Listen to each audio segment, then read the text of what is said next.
Hello, everybody, and we are back with a Married at First Sight recap. Ep.9. Whoop whoop. Let's get straight into it. Remember, if you want more recaps, make sure you like and subscribe so I know that you are enjoying this content. If you're wondering why the lighting is it's because sometimes the ring light can trigger migraines for me. So I'm not, it's hot in Australia. It's boiling hot here. I feel dehydrated. I feel weak. I'm not also putting a ring light on to trigger a headache. No. Deal with the darkness. Deal with the darkness. The commitment ceremony. And this is where all the tea is spilled. Okay. Well, I didn't have any thoughts until last night. We don't like And then all of a sudden we're bullying with our neighbour. Well, that's fine. I think Stella, honestly, she's as fake as that plant. She is. And I'm sick of it. And starts to talk about how Stella is fake. Honestly, I just don't think that Stella has really done anything to Brooke except call out the fact that, Brooke was being kind of a bitch. But Stella didn't even bring it up that much. She was just like, I don't have any red flags. I don't know what to tell you. I'm not going to lie to you and say there are red flags with me and my partner when at the moment there aren't. And I think that Brooke has just really taken it to heart that someone is just not immediately agreeing with her. It's so weird. So then we get to the commitment ceremony. Oh my God, I'm shaking in my boots. I'm so excited. And they did start with a bang. They started off with Luke and Mel. These ones have had a tough run. They sure have. Off with Mel saying how she still holds resentment for the fact that Luke was late to the wedding. And then we figure out that Luke was around 10 minutes late to the wedding. I get it. I really do. I get why that would be upsetting. I honestly do. But you would think that he was an hour late to the wedding. But 10 minutes, I just get it. I just get why Luke is just so upset that she cannot let this go. If I was him, it's what else do you want me to do? Do you want me to get on your knees and lick your boots at this point? What else can I do? I feel like it's been 3 weeks now.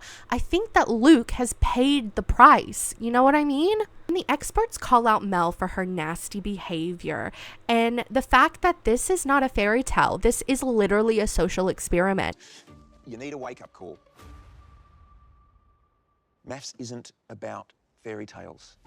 It's about real relationships, real work, real challenges, but most importantly, being open-minded. And that it's supposed to be about trying to make it work with the other person because, your past relationships have failed for a reason, quote unquote.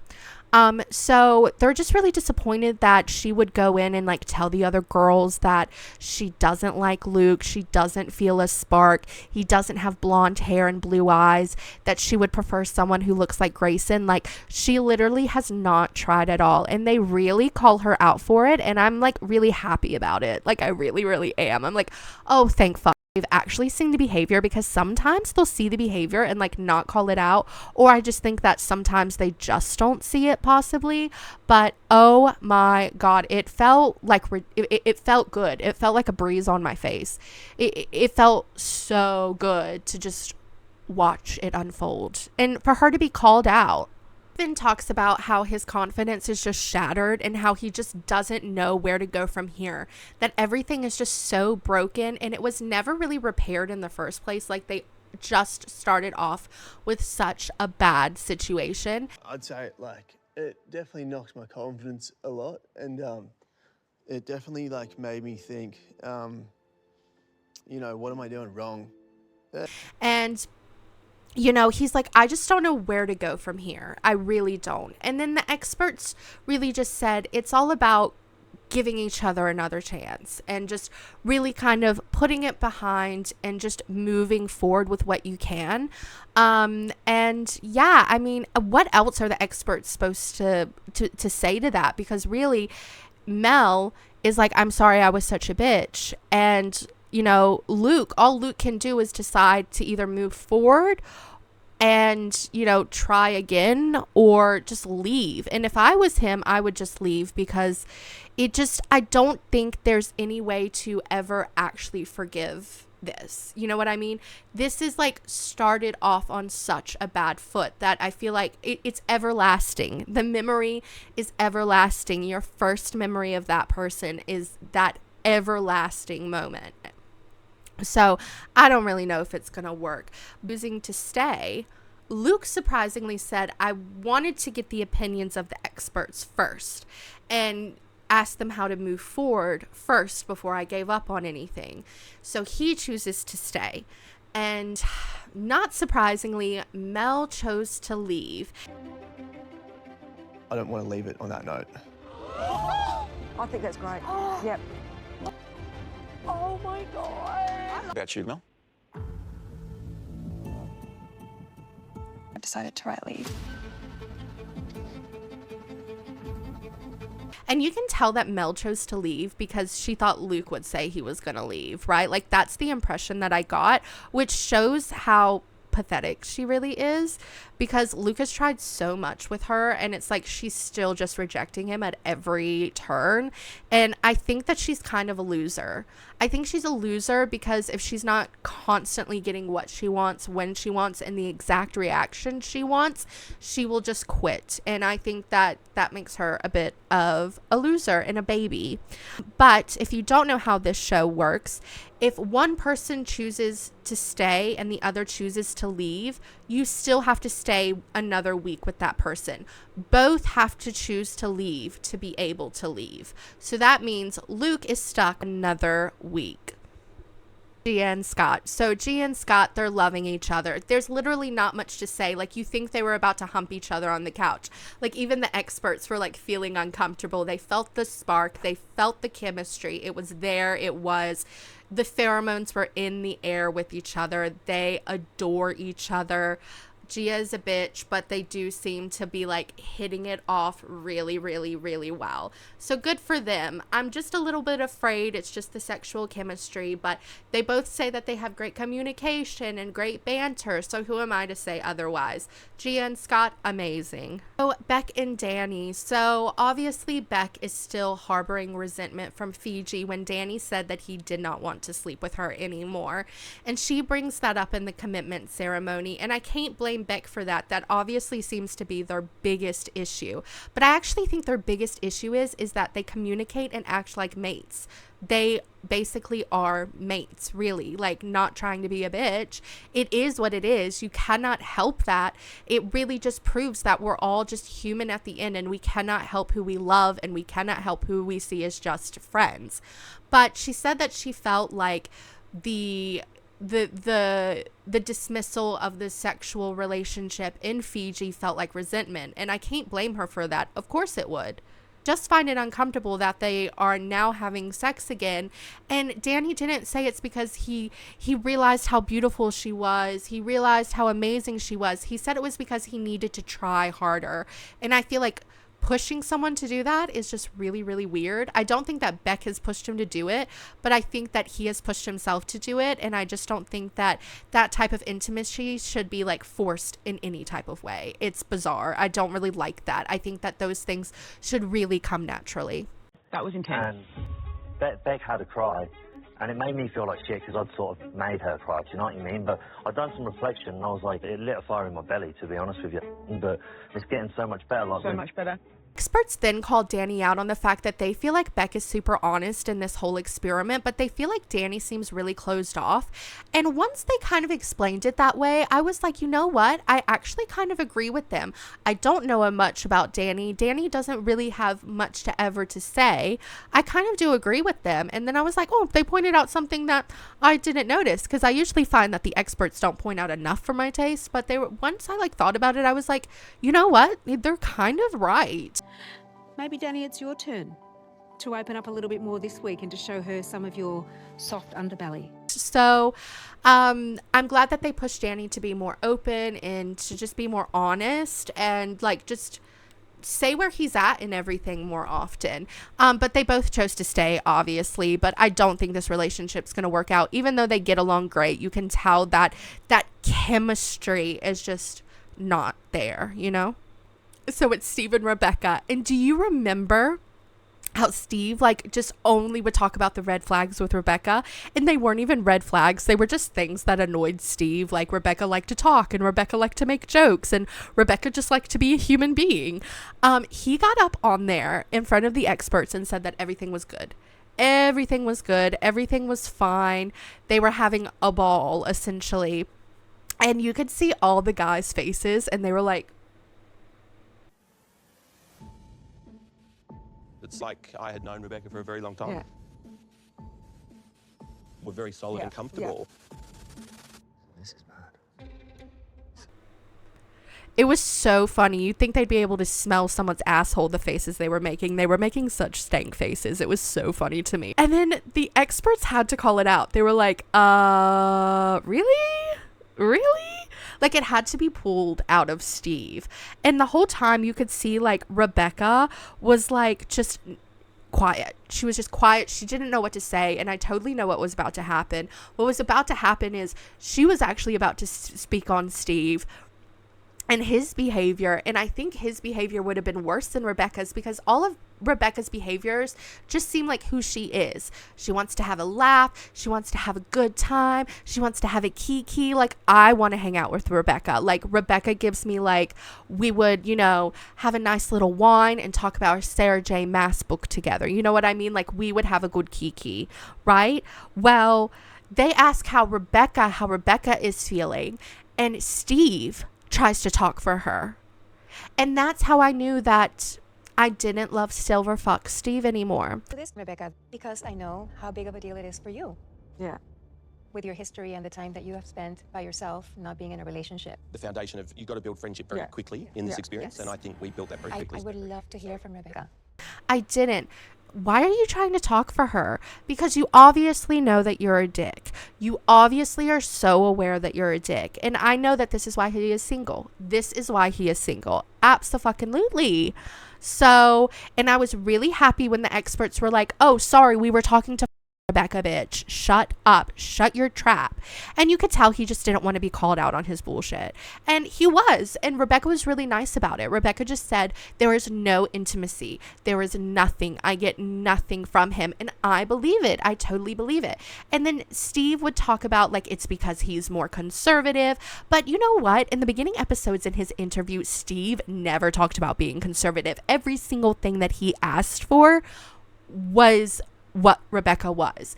And just be honest, there's no sexual attraction. Don't bring her down and smother her and make her small because you're not physically attracted to her. I would rather someone just be honest that they're not physically attracted to me than be like, I hate X, Y, and Z about you. Like, just be honest. You know what I mean? Because, like, everything that you said that you wanted in a woman, personality-wise, I am. But now you hate that?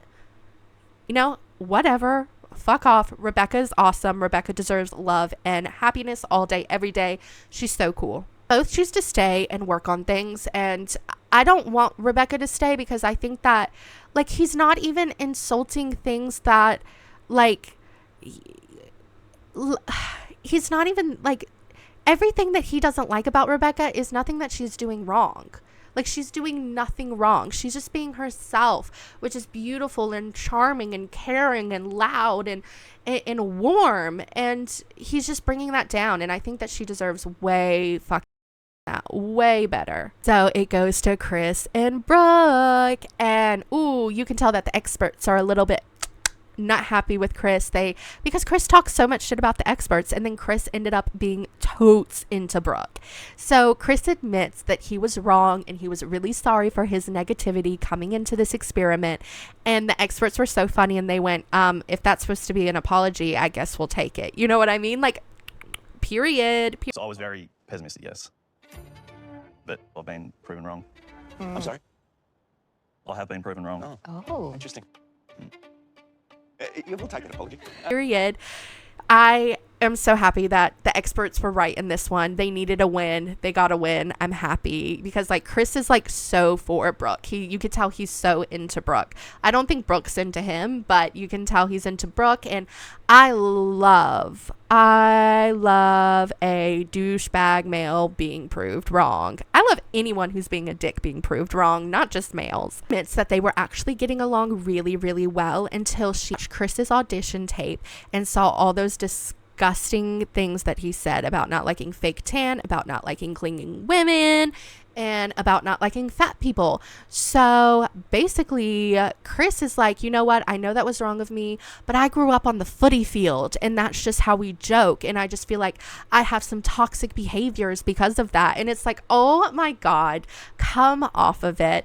Not every footy player is like that. You're totally just being a dick. You totally believe all those things and you truly feel like that. I've come from a footy. I've been playing football my whole life. Yeah, I think that's a cop-out. I've been in this environment where it sort of promotes this sort of behaviour. And honestly, can I be honest? He probably off to fat women or tan women or anything. He just says those things because like he hates himself. Like that's just how I feel. I could be completely wrong, but it's the first guys who are like, oh, I hate fat people, to be like, turn around and let me see that jiggly ass. It's like, girl, get out of here. It's like all the jocks at my high school who would make fun of me, and then the next moment they would be like, somehow got my phone number and would be texting me for nudes. It's like, girl, get out of here. You are wild. Both choose to stay and work on things, but I really don't think that Brooke is vibing. I think Chris is too much of a diva for her because she always brings up how he's a diva. You know what I mean? I don't even think it's the audition tape. I think it's the fact that he's a little bit of a diva and maybe she wants someone a bit more like, you know, rugged. I don't know. But, yeah, I don't know. I just don't think that she's vibing as much as Chris is. So I don't think that they'll be working out. But they both choose to stay. Next up is Julia and Grayson. And we haven't really heard a lot on these fronts. But I got to be honest, what I have seen of Julia has worried me because I feel like she uses fancy words to be able to get out of situations, and I think you'll see what I mean soon. So they talk about how they really like each other and how they're really comfortable with each other, but then Grayson kind of says, I feel like I don't know how to get out of this friendship laughter energy and slide into something more romantic, something more sensual. And I totally agree. Like, that is what I've been seeing. I've seen them been like doing funny dances together and doing yoga together. I haven't seen them do anything super romantic together, right? Like, I don't know. Like, I think that maybe like Grayson tries a little bit more, but Julia might keep him at arm's length a little bit. I don't think that she's ready. Julia says that she needs more to build on before Grayson, but Grayson's like, it's not about the sex though. Like, I don't really care about the sex. I mean, I do, but I'm happy for that to lead into something. But you're not even like, you know, holding hands and watching, you know, a movie night together. Or I totally get what he means. Like, it's just buddy energy. That space. I want to be able to shift into a romantic place, and that takes both of us. You know, Jules made it very clear on our wedding night and said, look, I'd like to take this slow, very slow. And I said, well, if that's what it's going to take, I've got all the time in the world to fall in love, but I just want to build some form of relationship and create a space of safety and trust for her to flourish. You know what I mean? Like, he just wants to maybe feel more, it be a bit more sensual. And you can definitely do that without having sex, 110%. Like, just feel like it's going somewhere, not just like, you know, having a laugh and then parting ways. And I definitely see them kind of doing that a little bit. But Julia's like, no, we need to build more of a foundation. And I get where she's coming from, but like, that is how you build a foundation. You know what I mean? Like, you can't just hope one day to feel it in this experiment. Unfortunately, you just have to grab the bull by the horns and go on dates and, you know, be kind of flirty and have fun. Like, I'm not exactly sure what she wants Grayson to do, you know. Then uses words like buzzwords. She starts to talk about how life is a dance and how things need to grow and how they just need to dance into it together, and it's a very gentle dance. And Grayson has like no idea what the fuck she's talking about, and neither do I. Dance. And I think we're both trying to kind of like work each other out. He's reading me, I'm reading him. Grayson, is that a I have no idea what's going on. It's word salad. Like, it's you took a fat shit after a green smoothie and mixed it together and ate it as a salad. Like, all these buzzwords are giving me nothing. They're so big and so long and they're filling up so much space, yet I'm still hungry for more. I don't understand what the hell you're talking about. You're being wild.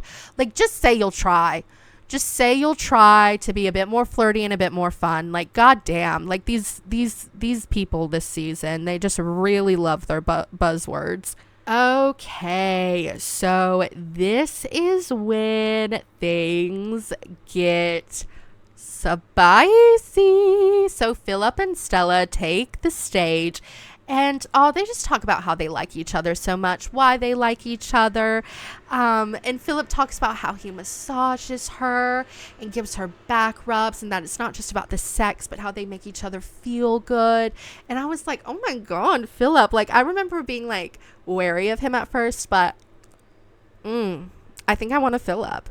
He has his back. He has his arm around her. He talks about massaging her. He talks about taking care of her. And I'm like, I want to fill up to take care of me. No, he seems like a really good partner so far. And they're just totally into each other. And I'm so happy for them. I am. But then Stella was being a little bit reserved, and the experts brought it up. And Stella said that she doesn't want to reveal too much because she feels like people are hating on her relationship. And they are. She's not wrong. I understand it. She said that she wants to protect it, that she's nervous that people are going to say and do things. But that is a part of being on this show. I mean, it is a drama reality TV show, so you kind of have to do it, Stella, but I understand you're totally into him. And then Brooke loses her shit. I mean, Brooke got so angry out of nowhere. Like, it was the energy gave us, Stella gave maybe a little bit of energy, and Brooke took it up 110 notches. You could tell it was just the moment that Brooke had been waiting for. You can tell that Brooke was waiting for a moment and just took the bulls by the horn. But no one's saying that we're not happy for you. Like, no one has said that. No one yesterday said that we're not happy for you. So you don't sit up here and make yourself be the victim, because that's how it is. The experts ask people to speak up, and Brooke does. Brooke accuses Stella for acting like a victim, which I don't know how the fuck she's acting like a victim. I really don't. She's just confronting the situation. You know what I mean? And I just don't see it that way. Stella had said, like, I made you, like, I feel like you're hating on my relationship. Brooke could have just been like, I'm not trying to hate on it. It just came across too much. And I felt like it was a little fake. And we're kind of supposed to call out fakeness. And look, if you're not saying it's fake, then whatever. But that's just how I felt. But no, Brooke was like, you're the victim. You're fake. Blah, blah, blah, blah, blah. But I just don't see it that way. But I do have a crush on Stella. So episode 10, the next episode is Intimacy Week. And oh my God, do I have so much gossip for you for it. So I am so excited to talk about it. The Intimacy Week, episode 10 this week. Stay tuned for that, because oh my God, do I have so much to say. Thank you so much for watching. I hope you guys have a good one. Make sure you like and subscribe, and I'll see you guys in the next one. Bye bye.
But no one's saying that we're not happy for you.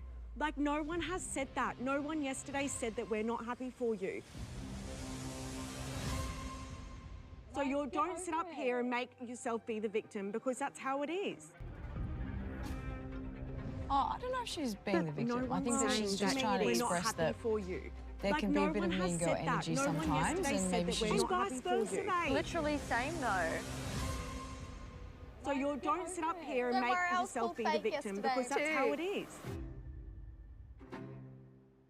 Alyssa, shut up. Because all you do is speak with an infomercial voice. Pipe down, okay? No, I'm just saying, there were like names called yesterday. We're done with it. You called everyone fake. You roll your eyes at everyone, Alyssa. Far out. Okay, guys, we'll just bring it back down.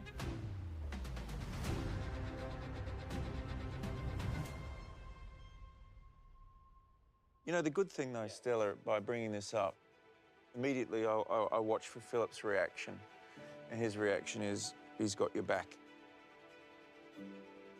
And that's the thing, like, I'm here to match his energy. We do align on so many different levels, and I said at the end of the day, I'm gonna give my heart fully. Today, at the very end of the whole thing. Fool. She's a fool. No, don't tell me it's all right. She's just making shit out of her ass. All right. Tonight, we've heard a lot of revelations. Coming at me again. Yeah, it is emotional. I don't know. It just feels unwarranted. Hey, come here, I got you. You did very well. It wasn't about anyone but me and Philip, and me wanting to protect what we have and not wanting to be questioned. And it's not my intention, like, to fight with people here. Like, I'm not that person. And I will never be. Like, I don't care. Like, they can throw shit at me. For all I care, I'm not here for that. I'm here for my person. That's it. Sorry, I don't know how that support you in that moment. But you don't need to support me. Okay. No, okay, well, tell me what to do. I'm sorry. All right, just sit there. Okay, Don't speak. I'll sit there. I'm so pissed off. She just cleaned it out of her arse. No one gives a about your relationship, babe. Everyone's here for themselves. So focus on that, but also when you're bursting out saying that you're in love with him and you're picking kids' names after 5 days, of course everyone's gonna have, you know, ideas that it's a little bit fake. Like, prove me wrong. Prove everyone wrong, because I guarantee everyone is saying it, not just me. You know? She's a snitch as well, so that's all I have to say. I don't need to say any more.